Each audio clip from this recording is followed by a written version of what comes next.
welcome to Read, Write, Think with Renee. I'm Renee, and I have my friends, my fast friends and quick friends, Sophie and Chase. And hello, how are you? I'm good. It's so nice to meet you. And you know what? We're going to find you a name, I think. How's that sound? I've been waiting for one. Okay, so if you're watching this video, we are searching for a name for this puppet. So you can comment in the link below. But we're so excited to have you. So Sophie and Chase, we want to talk, and our good puppet friend, Sophie and Chase are educators and puppeteers, and we've been thinking a lot together the last couple of weeks and months about how our worlds are connecting. And today we wanted to talk to you a little bit about how we can pivot and leverage what works in children's media and bring it into our classrooms in this remote learning environment, and even perhaps beyond. So thinking about, talking to educators, the big questions we're thinking about are how are we engaging with kids? How are we supporting students in focus and attention? How are we bringing joy to this learning scenario, because we don't have those side-by-side classroom, hallway classrooms, hallway conversations anymore, or even just that eye contact or looking across the room. Like, that social dynamic has really pivoted. But I know you both have been thinking a lot about studying what has worked in the past and currently, and how can we bring that into our classroom in really practical ways that do yield a lot of benefit. When I was a kid, I loved watching The Big Comfy Couch on PBS. And Molly was my favorite character, who was a puppet. I had a relationship with her. I wanted to have her to play with, to watch, and I felt like I grew really a close relationship with her.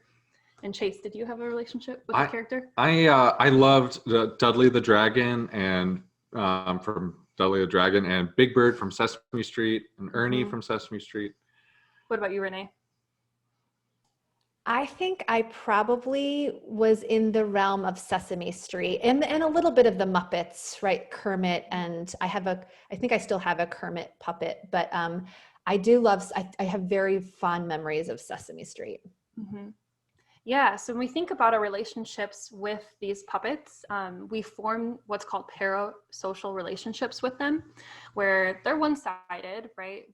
But we love and trust these characters. And there have been studies out that say that when you have a close relationship to a character, you learn more from them. So when we're thinking about children's media, that's something that we can leverage in our remote virtual classrooms. Is using these characters and a few other things, right? So children's media, when we think about it, like Mr. Rogers, Sesame Street, they're usually a little bit slower pace, right? And that actually helps kids with their eye tracking and their cognitive load. So when the producers do a new cut for adults, that's easy for us. We go to the character's faces or the center of the screen. Whereas for kids, it's a little bit harder. They are thinking about their working memory. They're taking in the setting, the characters, and the educational content. So when we're thinking about making that a little bit easier for kids with those cuts, looking at all their classmates around the screen, right? There's a lot going on. So something we can do as educators is to support those transitions. So you can see we have a pretty clear background upon us. And that's because we want the focus to be on the character's face or the center of the screen, and not the other things that are happening behind us. So that's something that teachers can also leverage, and it also supports like that low tech, that vibe that some teachers are going for. I know a lot of institutions are actually asking their teachers to create their Zoom backgrounds to be just like the regular classroom, where there's examples of different words, calendars, and that is not always as helpful as we might think.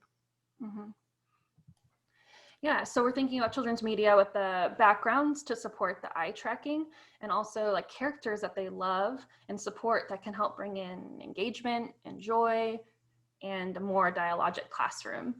So we have our puppet here. Mm-hmm. I'm going to do this over. Let's see. Coming in, right? That can be a source of joy. So what I'm hearing you say is really helpful in a couple of ways. The idea that for some of us, the virtual background might work.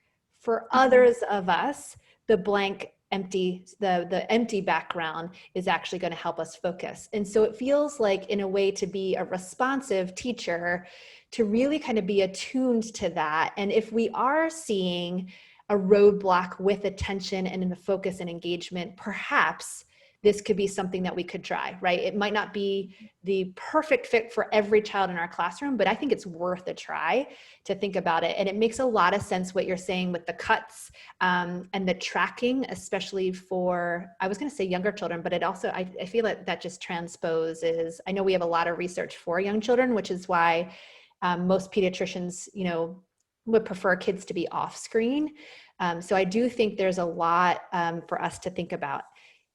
That makes a whole lot of sense. And the second thing I hear you saying is the pace at which we're teaching.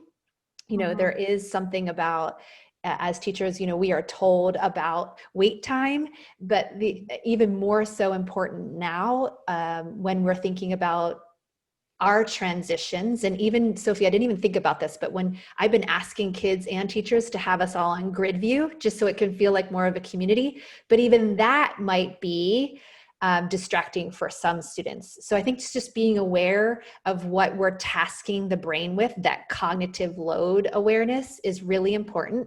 And perhaps having that flexibility to be responsive and change things, or even, have a couple of days in the week where we have our virtual background, maybe have a couple of days in the week when we don't.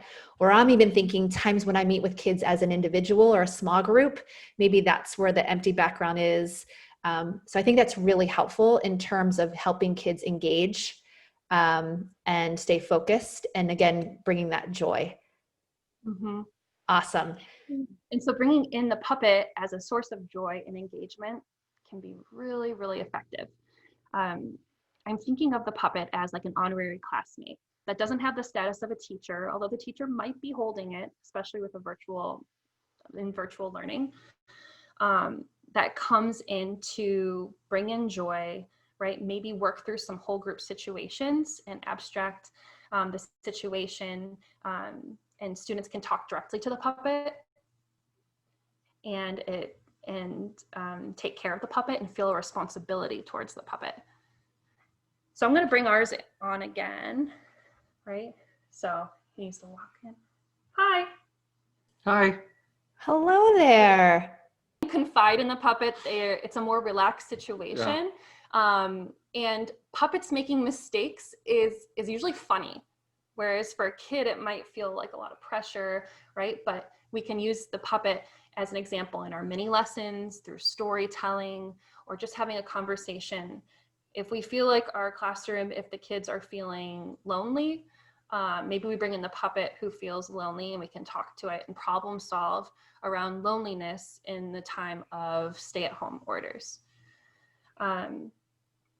I think on Zoom, what's so hard is when it's difficult to make a mistake in front of your classroom in real life, but on Zoom, we're in these gallery views where all eyes are on you, and they were on you in the process of making that mistake. And that's really challenging. But if you have a character like this one, doing exactly what Sophie said, modeling the mistake and also modeling how to resolve that mistake, it's very helpful. And the larger the classroom, or the classroom at large, will can take care of them and be sympathetic to that mistake and resolution.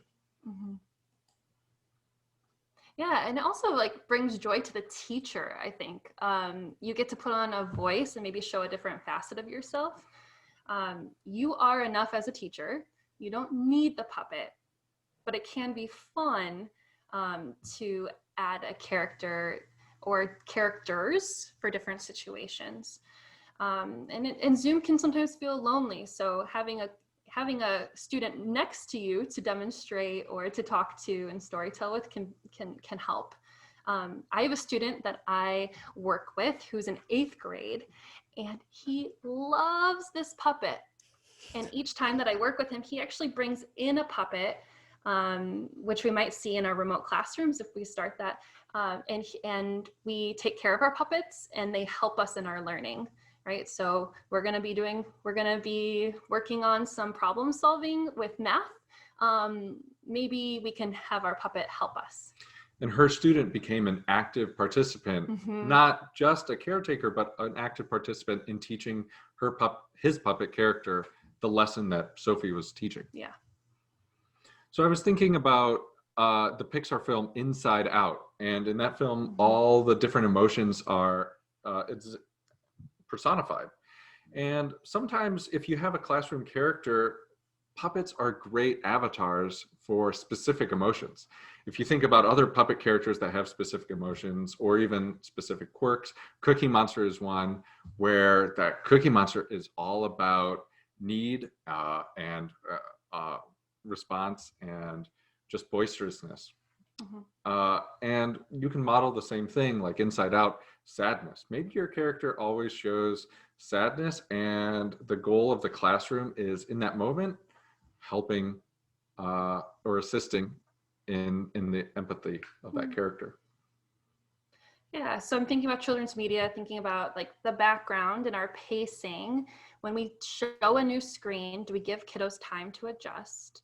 And then also potentially having a buddy to have a relationship with that can act as a peer to students and lower that affective filter.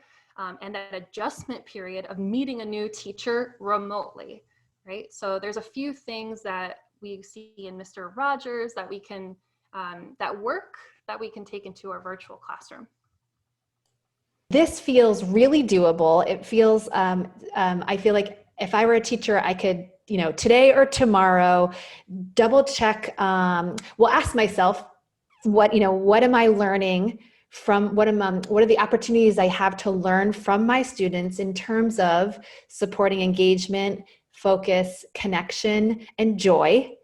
And knowing that I have this whole group of mentors, right? Children's media to kind of help guide me and thinking about keeping my background simple, watching my pacing, probably for most of us slowing down our pacing and introducing a character sounds really doable. And I love the idea of having just a time in the day for collaborative conversations where we meet the character and we learn a little bit about the character's story. And eventually that the character joins us in lessons or problem solving, or even in also equally celebrations.